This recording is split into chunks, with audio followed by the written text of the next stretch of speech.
Okay, so today my video is going to be about talking about the chemistry behind baking. And so when a lot of people think about baking, they don't think about chemistry, but actually it does take a lot of chemistry.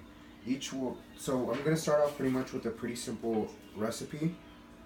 Uh, so this recipe has 1.5 cups of flour, 1 cup of sugar, 1 teaspoon of baking soda, and a half a teaspoon of salt, along with bananas for flavor, 2 eggs, half a cup of butter, and half a teaspoon of vanilla.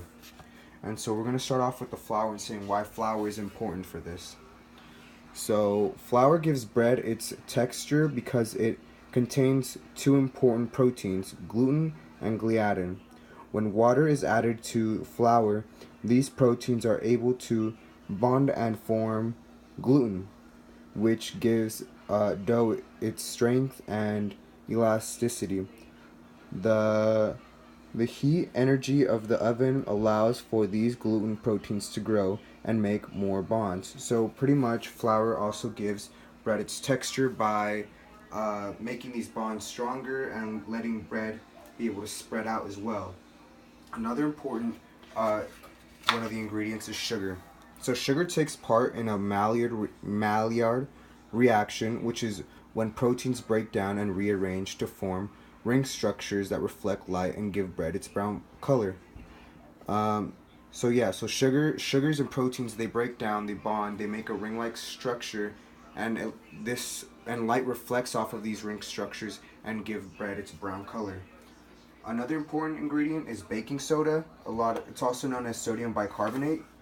So, uh, so sodium bicarbonate, known as baking soda, reacts with acids in the bread to create carbon dioxide in the bread, which makes air pockets in the bread. The purpose for this is to make the bread lighter and not so dense by letting the bread rise. So pretty much when carbon dioxide is created through the reaction of baking soda and the acids in the bread, it creates little air pockets, making the bread rise and making the bread lighter and fluffier and not so dense. And so another important ingredient is also the eggs. So eggs have a bacteria salmonella that can hurt humans, but at 130 degrees Fahrenheit, salmonella dies off. At 144 degrees Fahrenheit, the heat lets proteins from form bonds with each other to make the bread more firm. So pretty much, the eggs is what brings everything together and makes everything stick together and stay strong. Another important ingredient is salt.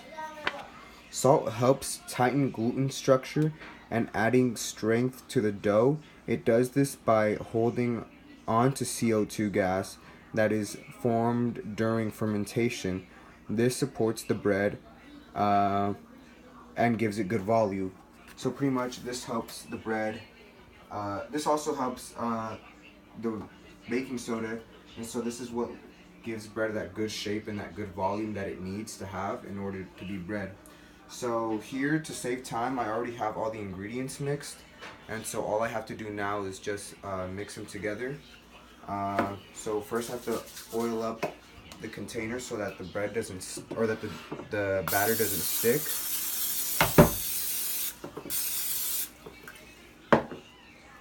And so I add it in.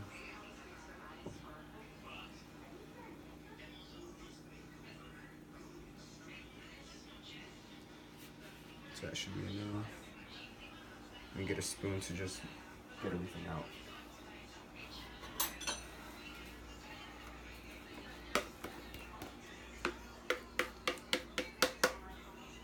And so all the ingredients are already in here. They're all mixed.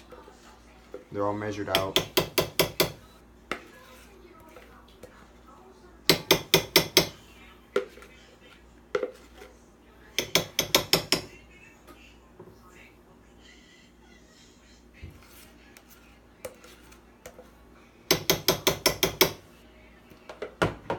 And I've also already preheated the oven. There it goes. And so now we just have to wait about an hour or 45 minutes to an hour to let the bread fully bake, and we'll be back for the results.